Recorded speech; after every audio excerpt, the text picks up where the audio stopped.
We have to see, keep in mind the period of 1857 because it's a turning point in the history of the East India Company. The first act that came, the East India Company Act came in 1793, and then which gave that what should be the structure of the civil service of the East India Company. And then the second report, which came very late, which was the Acheson Commission report, it came in 1883. Now, if we keep in mind the period of 1857, the British look at 1857, the causes of mutiny, and they thought that the company, they expressed, they observed that the company had become complacent and the gap between the lower ranks of the company and the higher ranks, it had increased. And therefore, since the seniors could not keep contact with the juniors, that is why the 1857 situation arose. Now, because of mutiny, East India Company was dissolved and Government of India Act 1858 was passed by the British Parliament.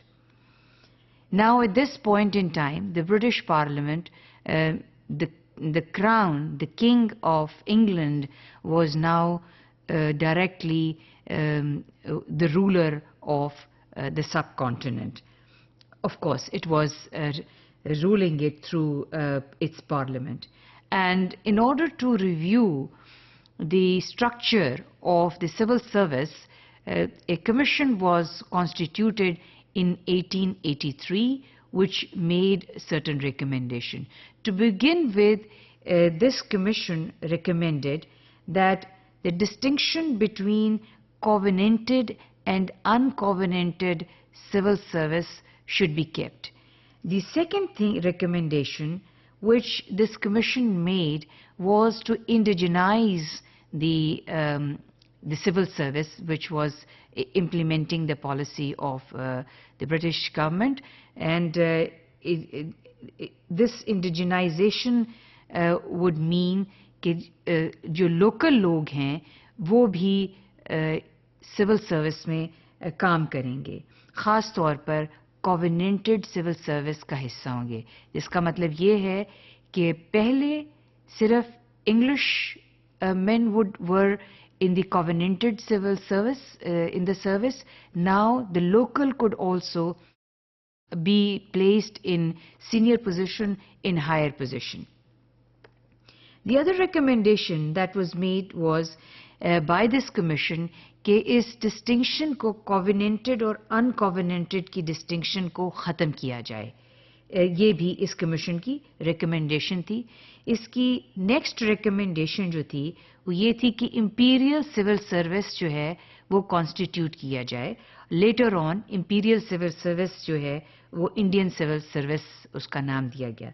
So imperial civil service create की गई और जिसमें covenanted और uncovenanted की distinction को ख़त्म करने की कोशिश की गई.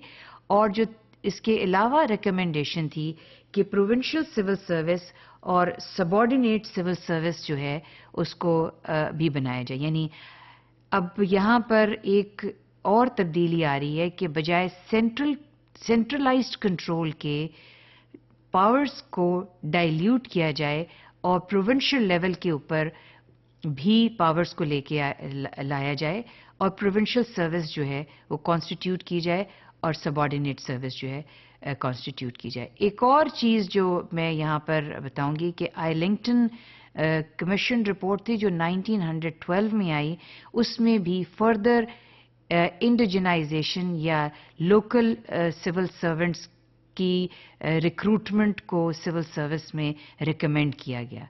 एचेसन कमीशन की ज़्यादातर रिकमेंडेशंस जो थीं वो अप्रूव हो गई थीं और वो इम्प्लीमेंट होने लगी थीं. इस रिकमेंडेशन के तहत जो एचेसन कमीशन ने किया, सिविल सर्विस को इंडिजिनाइज किया गया, यानी उसमें ज़्यादा से ज़्यादा लोकल सिविल सर्वेंट्स लाए गए. और 1887 में, अब हम ये देख रहे हैं, 1887 में 1000 ممبرز جو تھے امپیریل سول سروس میں جو تھے وہ برٹشرز تھے، اور 1947 میں ان کی تعداد جو تھی انڈینز جو برٹشرز کی تعداد تھی وہ 688 تھی، اور جو انڈینز کی تعداد تھی وہ 322 تھی۔